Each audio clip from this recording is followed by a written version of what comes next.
We discussed in the first segment of tonight's session how important, and that in fact is not important, but it is a requirement that we know what's flying. In other words, the fact that we could be listening to the shofar has no significance. Has no significance. It says, Ashrei ha'am yodei trua Hashem. Literally translated, it means praiseworthy is the nation that knows the blowing.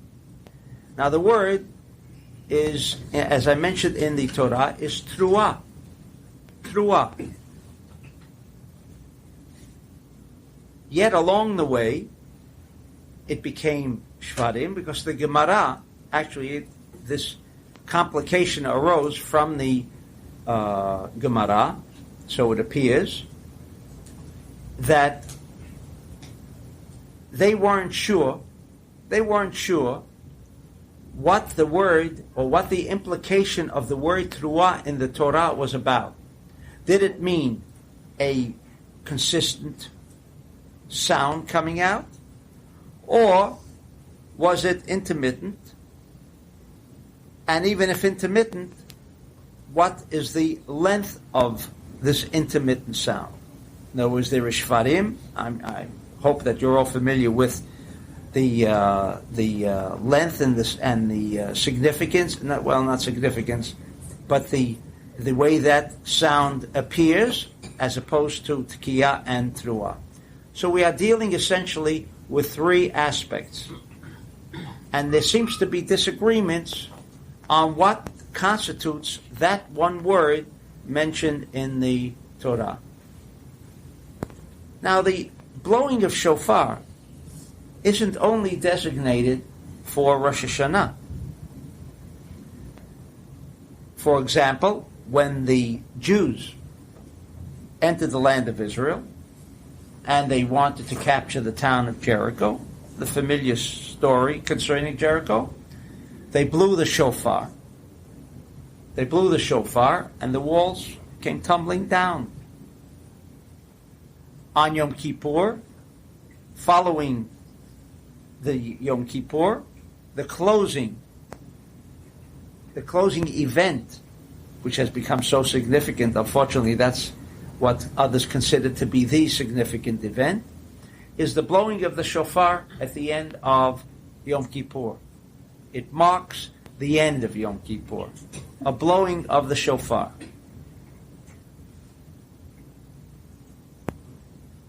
The blowing there was just Tekiah, one straight sounding voice that comes out without any interruptions. It is only on Yom Kippur that we experience a discussion on what this Truah should be, what it should be. Are they really different? And if they are different, what do they signify for us, and what is so important that we understand what they mean?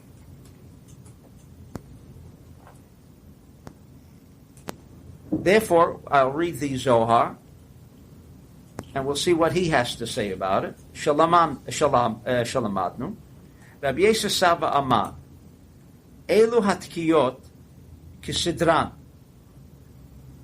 They have a certain order. Seder Harishon, Kalul Mikulam. In other words, where did the idea of blowing and the order of the blowing originate? Where did it come from? It's clearly stipulated and expressed here in the Zohar. There's no question of where it originated. Now, while in the Talmud also has different discussions, but Rabbi Shimon, when he wrote what this order should be,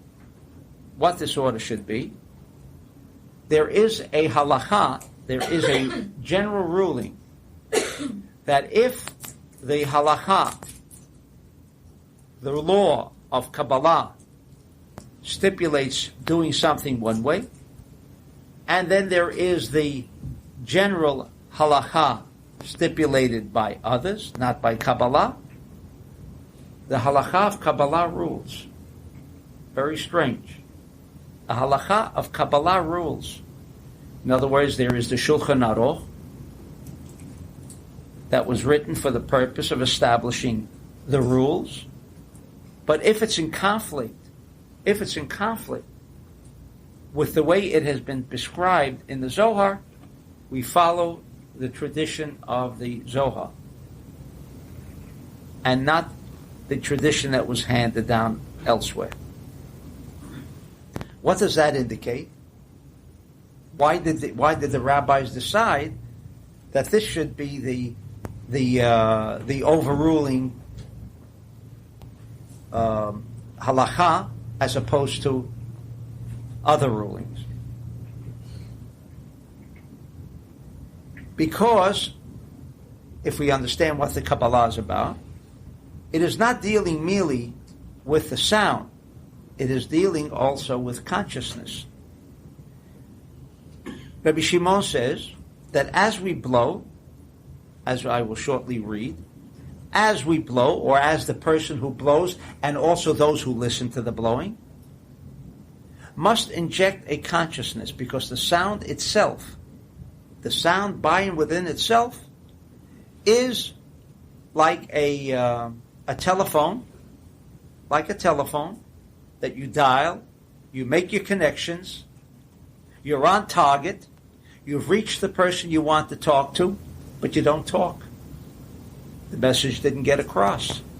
The fact that you've made contact does not indicate that you've made or you've accomplished the specific purpose. Because if you don't talk, then the individual you were calling for whatever reason doesn't know what you're requesting, doesn't know what your action is about, despite the fact that you have made a contact. Therefore, says Rabbi Shimon, in each sound, one must recognize and one must have a consciousness of what that sound is about and what the purpose of that sound is. In other words, just to hear, said Rabbi Shimon, it should have said, Ashrei ha'am shomea et hashofar.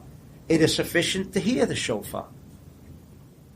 Now this is a halacha, according to Rabbi Shimon. Now one might ask, so how did the idea disseminate in all places, all over the world, that you come to hear the shofar, and those who have experienced the blowing of the shofar at the center, wherever it might be, whether it's here, Israel, or in Mexico, every place has diagrams, because maybe not all of us can remember all this totally computerized system, and it's very complicated. When I say complicated, meaning you've got to have a consciousness of many things going on at the same time. At the same time. Many things have to be registered at the same time. In other words, there are different intervals when the shofar is blown. It is before the Amidah, before the Shmona Esrei, during the Shmona Esrei, after, or Hazarat Hashatz, when there's a repetition of the Amidah. Each time has another framework. Each segment of a framework has another connotation. Now you have so many different levels within each framework that it can be, if you're not computer oriented, it's almost impossible to remember what is flying at a given time with a given sound. But, says Rabbi Shimon again, if we are not conscious, of what energy is being shipped off or flying at that given moment, the sound itself does not accomplish the purpose. Even though it's the correct sound at the correct time. The connection is knowing. That places the energy, that places the power into the missile. In other words, it's like a missile without a warhead. Let's say the mission was destruction of an enemy ship or whatever. If there's no warhead and there's just this missile flying through the air, even if it comes in contact, if it does not have the energy of destruction, then it just makes a thud, and that is the end. We are talking on Rosh Hashanah, not merely of blowing a shofar, fulfilling a precept. Now this, as I said, how this originated, I don't know. But nevertheless, the time has come that if people want to improve their well-being, and in the morning we learn there is only one reason why things do not go right, whether it be in the form of health, whether it be in the form of family life, whether it be in the frame of business. There is only one problem, and that problem is that negative activity that exists in this universe enters into a particular frame and disrupts the frame. If we can eliminate that negative activity, everything goes right, no matter how stupid our decision will be. Because at the same time we know how smart I might be and how wise the decision was, it could still be a failure. How do we guarantee that any undertaking will result in the long pull? There may be ups and downs in between, but in the long and in the end, it works out to our benefit. There is only one objective. It is to remove the negative energy intelligence that roams once a year without a support system. Every other day of the year, you have both positive and negative. You say an Ana B'Koach, you can connect with the positive aspect. If you've made that connection, okay, things should go better. But there's only one day of the year, says Rabbi Shimon, one day of the year, well actually I should say 2 days of the year, both days of Rosh Hashanah, where there is no other support system. There isn't something that we can just meditate and say, well, we'll try to connect with the positive energy of this day. There is no positive energy. Therefore, the objective of blowing the shofar on Rosh Hashanah is for no other purpose on Rosh Hashanah but to destroy the enemy, destroy negativity. Negativity has a frame called fragmentation, misfortune, suffering, illness, whatever, you name it, is included in that word din. And on Rosh Hashanah, we were given this opportunity to destroy that frame called din. But we must know what it is.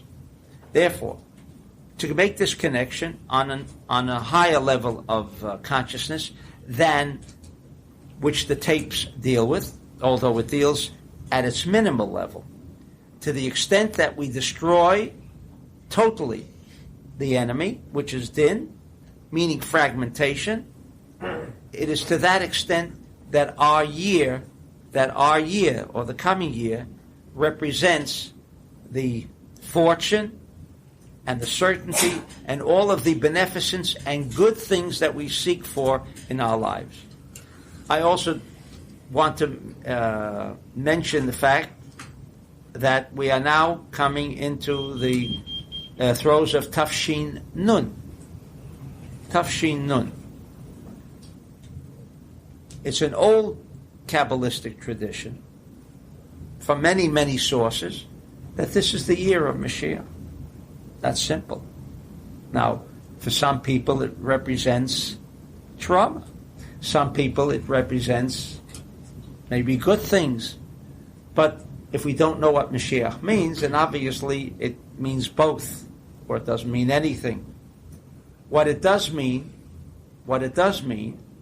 is, what does Mashiach mean? In a word, the frame of reference which says certainty. Certainty. One word. Certainty. When there is certainty, you have everything. It is only we don't know what tomorrow brings that causes a lot of the problems that become injected in our decisions. If everyone could see tomorrow, the decision would be clear. But because we have to anticipate tomorrow being maybe not exactly as we think it might be, we're only projecting, therefore, unbeknown to us right now, we are already injecting negative activity in our decisions. The minute you say, well, I think we have to do it this way because we're not sure and we want to be sure if we can take into account many of the uncertainties of tomorrow. Nobody's sure about what tomorrow will be. Therefore, you make certain decisions in relation to the uncertainties of tomorrow. The fact that we have now taken precautions because of uncertainties tomorrow, we have already injected uncertainty into our decision. And therefore, whatever decision we're making today is one of uncertainty. Then it will depend on being lucky or unlucky, which we don't ever want to be in that position, which indicates we have no control. We have no control. The minute you inject uncertainty, you have no control. What we are discussing here is control. Nothing less and nothing more. Total control. There can only be one way of control according to Rabbi Shimon. Only one way. That uncertainty does not exist. If uncertainty doesn't exist, then all I do is follow the rules. I don't have to know about what tomorrow is going to be. I follow the rules. And I don't have to take any precautions because of uncertainty. This is the way I do it, and that has to lead to the result, or the desired result. So this whole aspect of blowing, was established for the annihilation of din. Now, the first series includes Tikiyah, Shvarim, Truah, and Tikiyah. Rabbi Shimon says that in this word of Shvarim, of Truah mentioned in the Torah, we have Shvarim, Truah, and Tikiyah. Those are the three significant sounds that we deal with on Rosh Hashanah. There's a Tikiyah, that one long sound at the beginning of every frame, and a Tikiyah at the end. In between, you have sometimes Shvarim alone, and sometimes Truah alone. Now we ask the question, why is only Truah mentioned? Why is only Truah mentioned in the Torah? Only Truah, not Shvarim, not even Tikiyah. Only Truah. I haven't found an answer other than what Rabbi Shimon, when he leads us into the explanation of what this is all about, do we begin to realize what we are dealing with. Rabbi Shimon says there are Beit Gvurot, two aspects of negativity. Two aspects. Achat hu kaf small, shenikra Yitzchak, v'ashniya hi Malchut. In that sentence, he describes it all. But he goes on to explain it, and I will explain it. But in any event, Gvura, for those of you not familiar with that word, Gvura means strength, but Gvura also means power. Gvura means energy. There are two kinds of energies, says Rabbi Shimon. Two kinds. One originates with Yitzchak, and one originates with Malchut, which is David. Both, as we know, represent negativity. Not negativity in a necessarily evil way, but just like women are called negative, indicating female.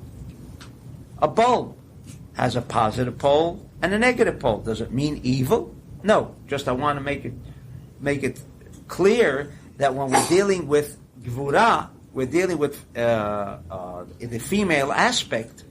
The female aspect, we are dealing with negative energy.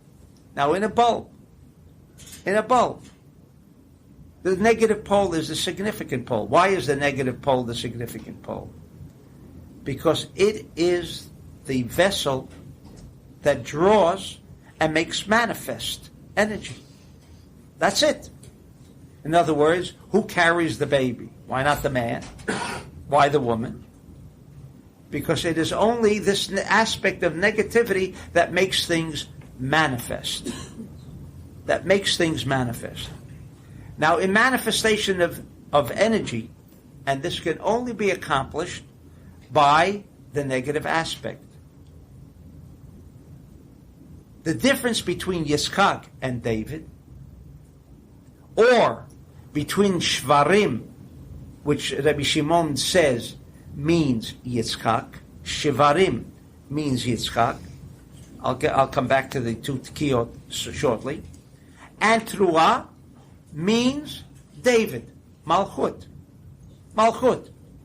These, and only these two, represent the aspects of negative energy. What is he telling with that? That in negativity, there are also two parts. We think a female is purely negative. Does that mean she hasn't got the ability to share? Because she's negative? Because she's the vessel? Of course not. She has the power to do both. When we discuss Yitzchak, we are talking about male power. What does that mean, male power? What does it mean, male power? It means power that of energy that serves a useful purpose. When we come, and that purpose, that sort of energy, not only remains stationary like in a bulb, because the bulb will be the aspect of Malchut. We must understand this, because without this understanding of Rabbi Shimon, we have no idea of what's flying, and if we don't have an idea of what's flying, then when we hear those two sounds, Shvarim, which is la, la, la, 3, and then there's the Truah, da, da, da, da, da, da, da, da, da. These are the two aspects of negativity. These two are the seats of energy. These two, not the Tekiyah. The Tekiyah that precedes and the Tekiyah that follows is not energy. It is not the energy itself. In other words, the warhead of this missile that we're now contemplating in destroying the enemy, in annihilating din, it consists of these two aspects: male forms of energy and female forms of energy. What is the difference between the two? Male energy means that energy also has the characteristic of extending outwards. A woman who gives birth, has both qualities.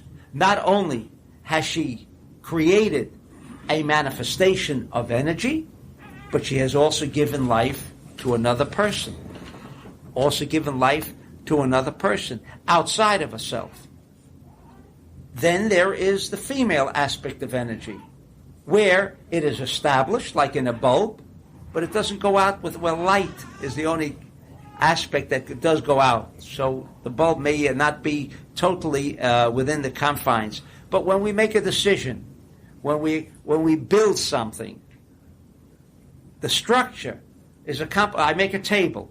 What did I do? I brought together the various atoms and constructed a table. Here is the table situated. It does not flow outside of itself. It makes itself manifested here, and if I want to make use of it, I must come to this energy. It does not extend outwards. To make use of this table, I can sit around it, eat on the table, read on the table. It does not go outside of itself. Gvura is called male negative energy, which means it is a energy that goes outside of itself. Outside of itself. These are the two basic energies that exist in this world. These two. Or what we say, the desire to receive for oneself makes manifest things, and the desire to receive for the sake of sharing. That is essentially Yitzchak. So the names that we give to Yitzchak in terms of Shvarim and Teruah, Shvarim, that those three intermittent ones, or the nine, will indicate to us what kind of energy we're talking about. In negative energy, there is also two parts.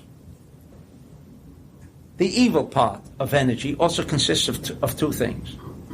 How does it consist of two things? One, whatever I'm doing is for myself alone. It does not extend outwards. I want everything for myself. I think only of myself. That's one part of negative energy. Then there is another form of negative energy that extends outwards. You have a child, and you want to share with the child, but you keep on smothering him with so much good. You're sharing energy. You can destroy the child. That's called evil energy. In other words, you sharing essentially is something good. You share energy with another person. But there is another aspect to sharing which can become negative. Like giving a child more than the child should be getting. Overextending, over imparting of energy is also called negative energy. These are the two aspects. There are these two pure energies like Yitzchak. Yitzchak extends outwards, but with it's measured. And then there is another aspect of energy that is not measured outwardly. It's only inwardly. There are no two other energies that exist in this world. These are the two energies that we have to deal with. So, if we have created negative activity in the world, it consists of two parts.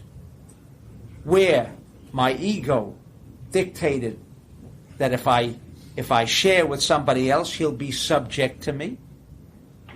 I'll control him, and that's the only reason I shared with him. Now he needs me. So the only purpose in sharing was to create a condition whereby now this person becomes completely dependent upon me, becomes subject to me. Negative. It must be the kind of negative energy of Yitzchak. Measured. The Shvarim is Yitzchak.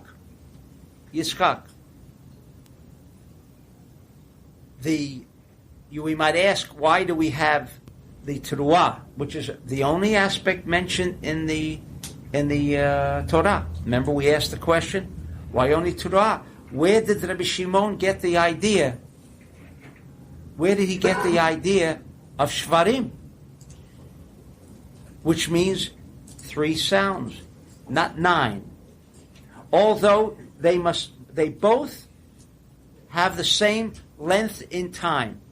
That is the halakha. When you blow the shvarim, la, la, la, let's say it takes 2 seconds. The length of the 9, da, da, da, da, da, da, da, which must be a minimum of 9, must be no less also of, let's say, those 2 seconds. They must both equal the same time frame. Both of them must equal the same time frame. If they do not equal the same time frame, they are invalid. In other words, it is not sufficient that we also concentrate. We therefore need someone who knows how to blow. The fact that we can have the best intentions and to inject the best thoughts, but if the system doesn't work, then we are not considering that as achieving our objective. So obviously, it requires 2 aspects. One who knows how to blow, and one also who knows what he's blowing. Now, both of these 2 have the same time frames. What is the difference between the 2 of them? The 9 is the 3. What is the difference? Within 1, you have the composite of 3, right? When you blow 1 shvarim, since I said there are 3 shvarim, la, la, la, and then you have the truah, ta ta ta ta ta ta ta. That means you have 9, minimum of 9. That means 3 of the truah, the ones that are cut quickly, is equivalent to the 1. To the equivalent to the 1. Why? Says Rabbi Shimon, because the shvarim are on a higher level. It's Yitzchak. First of all, the name indicates Yitzchak was on a much higher level. He is of the Magen David, of the upper triad. You know, the Magen David is divided into 2. Upper triad and lower triad. What is the significance between the upper and the lower? The upper, we say, is potential, but we learned in the morning, potential is more powerful than actual. Potential is more powerful than actual. Why is potential more powerful than actual? Even though everyone or people tell us, if they want to help us in our improvement, they say, look, you've got to make your potential become actual. But in actuality, potential contains more. Let's say I have a thought on how to make a lot of money. The moment I begin to manifest that thought, it loses some of the significance, because let's say the thought was, go into real estate, you'll make a lot of money. Going into real estate contains the whole idea of real estate. Then one day I'll decide, well, what kind of real estate?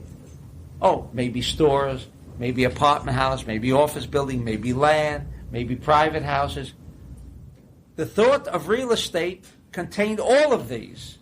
When I made it manifest into one area, I may have chosen the wrong one. So potential contains more than the actual, always. But I don't want that to happen. We want to avoid from the potential. We want to make sure that the potential becomes manifest. Shvarim, why is it only 1 and not 3? Because it's not broken in that respect. It's more of the totality of each aspect. And you know why we have 3 shvarim? If you're, again, you must listen to the tapes. The shvarim has 3, meaning right, left, and central. Because in every atom, an atom is our closest indication of energy. It's the most powerful energy there is. It contains 3 parts: proton, neutron, and electron. Everything of energy contains 3 parts. So why do we blow 3 in the shvarim? La, la, la. Because we are injecting in these 3 right, left, and central. But because they are in a potential state, the shvarim, it's the upper triad. Yitzchak belongs to the upper triad. Therefore, it is not fragmented as much as when it comes into Tru'ah. Tru'ah already is on the level of Malchut, in the level of actuality. In this world, we suddenly deal with time, space. I mean, if I want to make money, I can't sit home. I have to go somewhere. Well, some people could make money even sitting home. They don't have to go out of their home. With a telephone, he can make money. Does it mean everyone needs space, time to make money? No, even on this level we know it. You can remain right there. Who's the smarter one? The one who doesn't have to spend time running around. He doesn't require motion. You have to get into a car. You're stuck in traffic for 2 hours. There it is. What are you going to do in the car unless you have a telephone? But then you have to drive. How can you concentrate? Easier to do it where? When there's no space and time. This is quite obvious on our level. So Shvarim is called Yitzchak. That's why it's only 3. To indicate that each segment is unified. Where in Teruah, each one of those 3 are split. Because it's in the dominion of David. Our dominion. The reason the Torah says Teruah, it says Teruah, and along comes Rabbi Shimon, and adds Shvarim too. Not only Teruah, although it does not say anywhere in the Torah Shvarim. Must remember that. Out of nowhere comes Rabbi Shimon, and in the Talmud as well. Out of nowhere, they come and say, blow also Shvarim. Now, we have to ask why. Now, I am fairly certain because I came from that place before I went into Kabbalah. Didn't know what this is all about. We knew Shvarim, how you blow it. But nowhere where the study of Kabbalah does not take place, nowhere do they know the significance of why is it Shvarim. What does Shvarim mean? Oh, that's the sound. Not enough. That's the sound, that's the mechanics. The energy, you want to make that into an energy of positive, negative energy as we described, you have to say this is Yitzchak. Now the fact that you didn't know all that I just said, you only understood that Shvarim, when it goes da, da, da, all you have to register, Yitzchak. Press a button called Yitzchak. You've taken it all. Now, if you're expanding, as I did now with you, to tell you what does Yitzchak mean, it means da, da, da. It means 3 aspects: proton, neutron, electron. But on the upper level, we've expanded on its meaning. By expanding, meaning you are expanding the potential energy of that sound. You are. If you haven't injected, if you didn't press the button called Yitzchak, that's why on the wall, when we blow, there is someone pointing to the name. Pointed to the name, and also a little more. But even if you can't even read it in Hebrew, but you've connected with the word, that's the code word. Yitzchak is not a name. It means a name too. But the significance of Yitzchak is not he was called by a name. It indicates the kind of energy you activate by flipping. You know what happens? All you do is flip a switch. How much energy did you put into it? How much thought did you have to put into it? One thought. I have to flip a switch. When you flip Yitzchak, when you say Yitzchak, at that time, you've activated the energy of Yitzchak. And if you did not say Yitzchak, but you just heard some wonderful blowing of da, da, da, nothing has happened. Nothing. Nothing. You have a telephone system, you have a missile without the warhead, without energy. A very serious matter. Very serious matter. What if the blower doesn't know the intention and the receiver does, the one who hears it does? Then, well, first of all, if there is no communication between the two, it might be compared to picking up a system, picking up a computer, and it doesn't work. But I know what this computer should be doing, but there's no computer that I can work with. That would be the same. Therefore, when we read the first half, I added that Rabbi Shimon said he has to be shalem. What do you mean he has to be shalem? He has to be a tzaddik. He should have said tzaddik. He should have said he has to be a tzaddik. Rabbi Shimon didn't say he's trying to make a tzaddik out of this fellow. He wants to make him into an operative computer, an operative system. That when he injects into the system the energy power, that it'll go and be lechaven and be directed toward the intended target. This is not a joke. It has been a joke up until now. That's why families say we should get together. With the most significant part of Rosh Hashanah is we should sit together and have a meal together, enjoy each other. This is the time. The entire significance, unfortunately, has been lost. So, if we do not experience a perfect year, and you can't imagine, you think we can't experience a perfect year. We are so accustomed to a year having problems. It must be with problems. It doesn't have to. When I discuss problems, we are not discussing problems, which are only opportunities. We are discussing problems that are irreversible. Those are problems. Problems that have to be dealt with and overcome are not problems if they can be overcome. They're not problems. They are opportunities, as we learn in the morning. Only opportunities. It is those that are irreversible. A man goes bankrupt. I mean, that's the end of the business. But if a person has problems, threatening or life-threatening situations along the way, and they disappear, that means the problems were only opportunities. They were not sofit. They were not terminal. So when Rabbi Shimon decided on this, and he gives us clearly how this should be established. All the different frames that are mentioned, that you see, if you don't have that in front of you, if you do not have that in front of you, and the person blowing does not have that in front of him, mind you, it does not require that everyone remember it. If you learn it often enough and you do it often enough, then it's like everything else. It becomes second nature.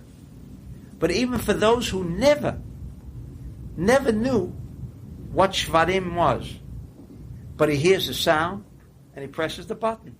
So I don't know how the telephone system works. Do we all know how the telephone system works? No. You have to learn what? One thing. What do you learn? How to dial. How to dial.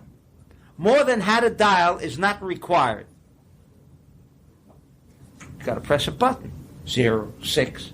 When we see that, when it's pointed, Yitzchak, Yaakov, Avraham, that's the number. You press the number. You say, but I don't even know what it's all about, and I don't remember all that we've just said. And maybe tonight you did not even fully understand the implication of Shvarim and Truah. Let's say you didn't. But the fact that you heard it, you must understand something else. Why do we say reading of the Zohar is so powerful, which I've done, and the reason I did it, for those of you who will not have the opportunity, at least you heard it. The fact that you don't remember, or you didn't understand it quite as it was intended, but you heard it on another level. Remember, it's the 4% that we have difficulty.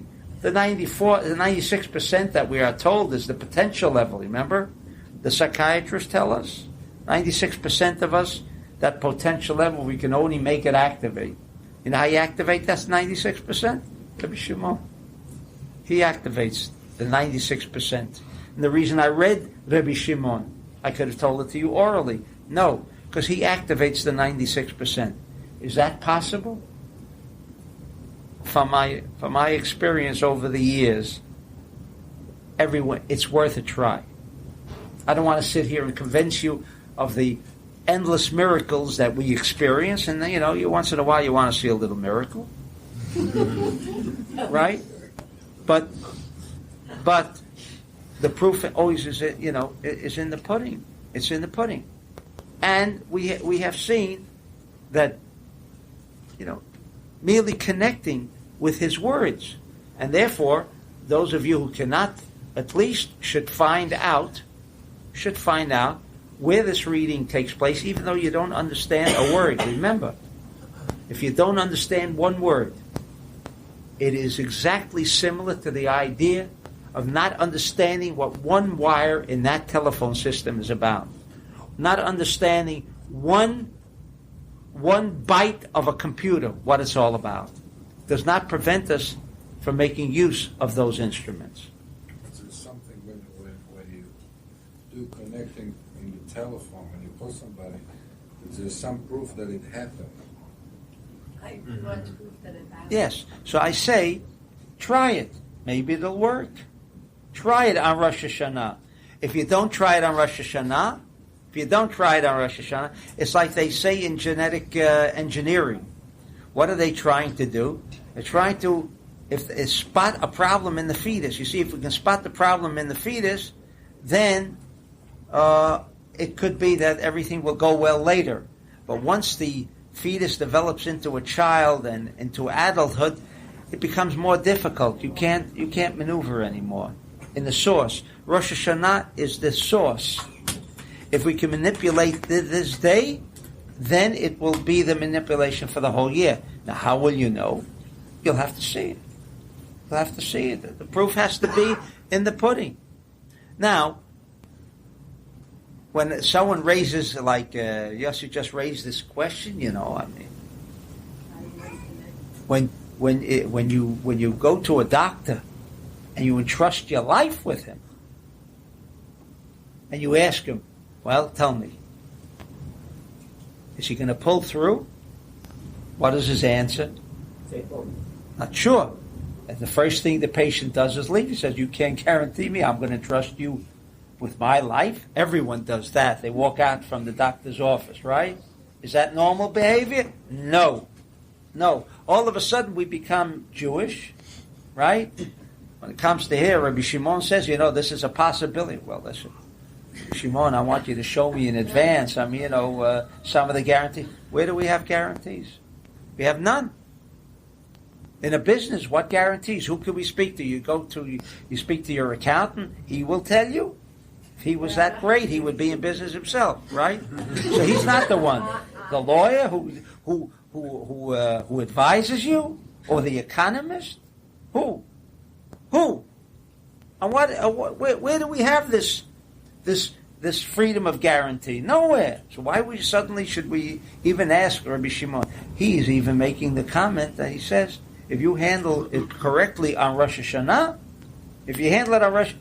for the whole year. So the least that Rabbi Shimon expects of us is we should try it.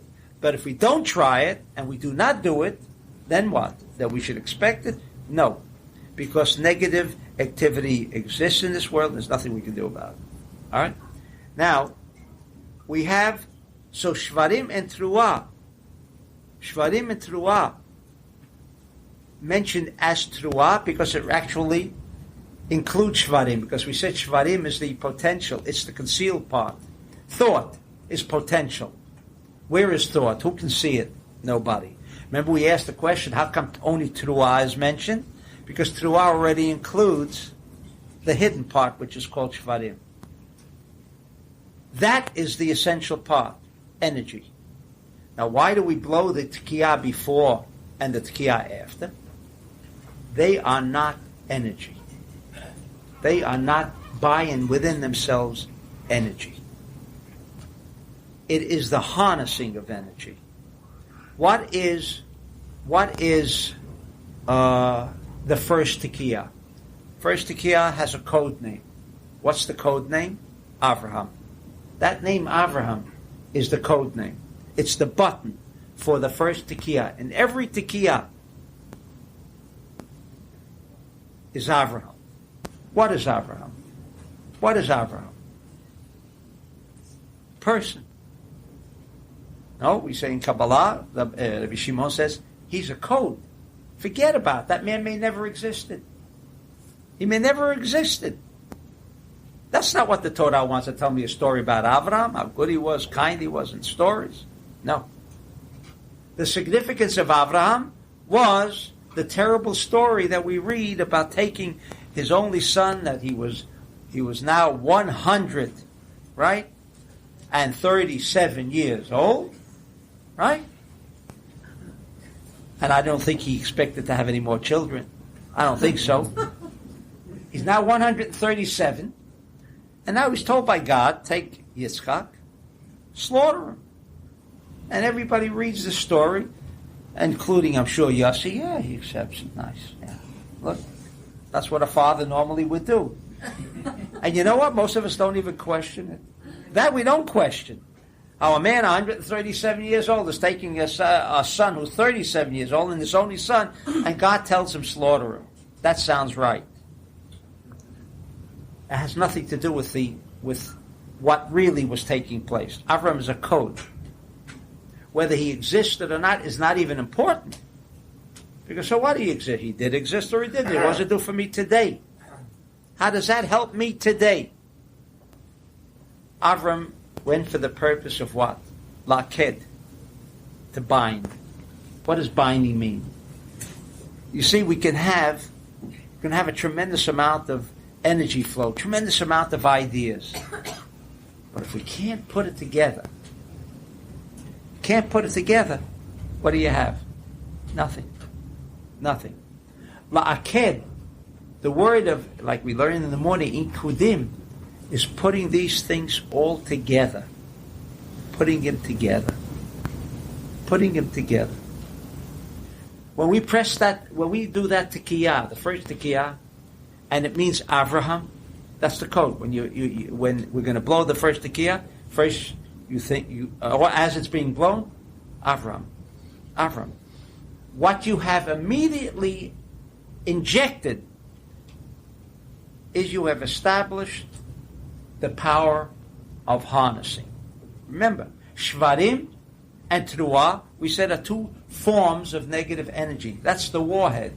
That's the material that's going to make things be annihilated. They're going to remove the negative activities that surround our lives. That's Shvarim and Teruah. But you know what? You can give a child, an atom bomb, and if he doesn't know, and it's not controlled, or you give him $1 million, he can squander it. Energy must be controlled. Energy must be placed in a specific manner by which it will have the maximum efficiency. You call in efficiency experts. Why do you call in efficiency experts? He comes into a factory, and an efficiency expert doesn't come in and say, well, buy more stuff and make more investments. No, you call in an efficiency expert because you're saying, look, this is what I have. How can I make the maximum use of what I have? That's an efficiency expert. In other words, what you have, you want to make and take the fullest advantage of the material that we have.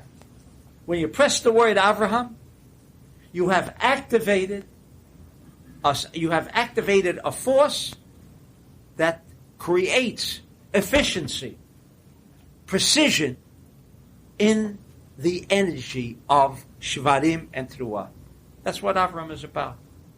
That's what the Akedat Yitzchak was about. The binding. What do you mean binding? Harnessing. Put it into a full fruition. Making maximum use of what the energy is about. In other words, the Shvarim and the Teruah and the shofar, which again I explained fully in the tapes, why the shofar, why not another instrument? You can use a trumpet. You can make sounds, the same sounds with a trumpet. We've explained why the shofar, only the shofar. That sound that comes out from this instrument is the only instrument that can produce a shvarim and a teruah. It is the only instrument that I can produce a Avraham, a balance.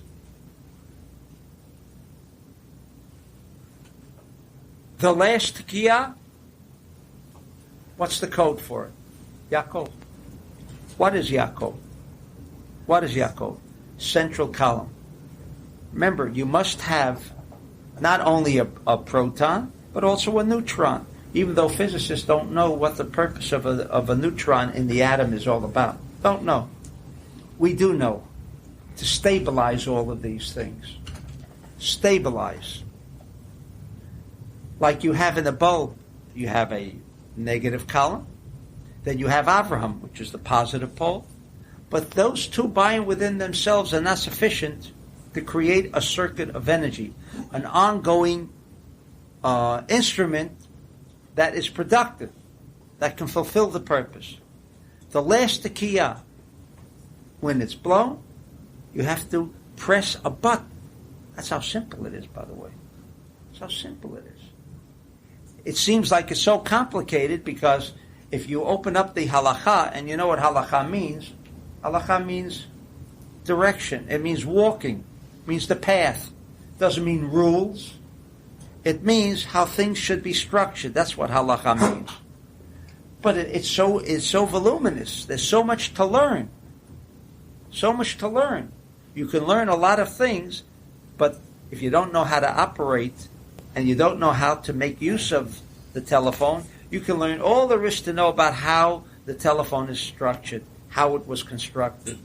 But if you don't know how to dial, then all is lost. While we may not know how to blow, while we may not know what constitutes a proper instrument, in other words, not every shofar can be used. There are certain requirements that make the instrument. Okay, leave it to the experts. What will make the shofar work? Leave it to the experts. There's a lot of laws concerning what makes this instrument the proper instrument. That you don't have to learn. Someone who knows, who's studied, depend on him. But, says the Gemara in Rosh Hashanah, there's one thing you cannot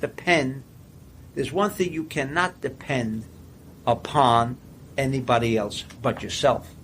And that is, when the fellow who is blowing the shofar is blowing, and he has all of the proper meditations, pressing all the right buttons, but you are not pressing the right button,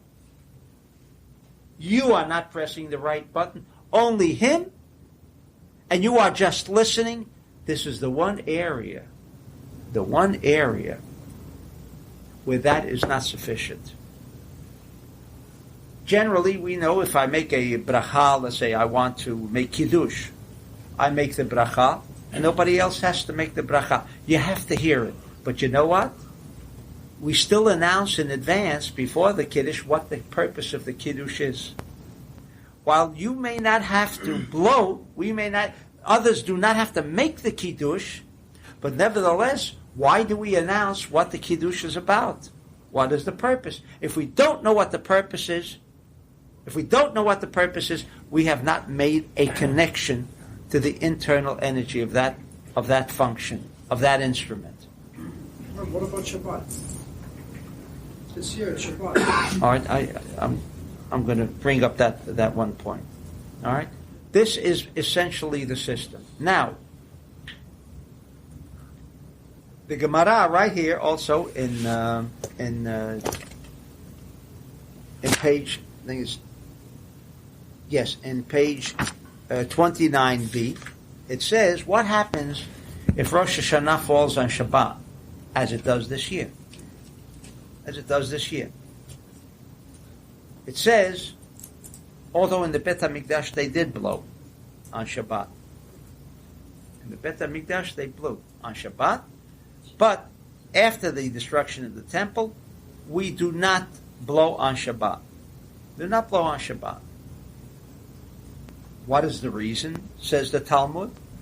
Because maybe someone who wasn't fully prepared, he didn't get all of the instructions, before Rosh Hashanah. He may want to go for a last-minute polishing. He may want to go to his teacher carrying the shofar, and let's say it's a Reshut HaRabim, which means a public place where you're not permitted to carry. So he'll take the shofar along with him, and he will go to his teacher to get the final instructions. And that's why we no longer blow. That's the case. There could be other reasons. We should not wear a talit on Shabbat. Maybe, the last minute I forgot my talit, and many other things. But there's a code there too. There's a code why we do not blow on Shabbat. And the Arish says, on Shabbat, when the temple was there was, because of the temple acting as the all-embracing instrument, in other words, it provided an extra, let's say extra, make it a little easier, an extra shield. With the support of the Bet HaMikdash, things flowed a lot easier. Now that we do not have that Bet HaMikdash, the chances of our making use of the shofar has been diminished. But on Shabbat, it has an additional value. Why? Because on Shabbat, we're told that we reach another dimension of consciousness. That's the advantage of Shabbat. Whereas usually we're on the lowest level of consciousness throughout the week, lowest level of consciousness, we're given a gift on Shabbat, immediately thrust into a higher level of consciousness. A higher level. Because we come into this higher level of consciousness and we do not have the Bet HaMikdash, we have the support and benefit of the Shabbat to accomplish the same purpose. In other words, when we said negative energy is now flowing, it's called the Satan. There's a word for him. The Satan comes around on Rosh Hashanah, pointing, this guy, here's what he did. All this negative activity brings the whole list of negative energy intelligence, and we're trying to now vaporize with our shofar. But on Shabbat, you see, he comes on Rosh Hashanah, and he says, this guy. But this guy, you know where he is? He moved into a higher level of consciousness. He can't find him. Because he knows he's in Malchut. So when Rosh Hashanah is during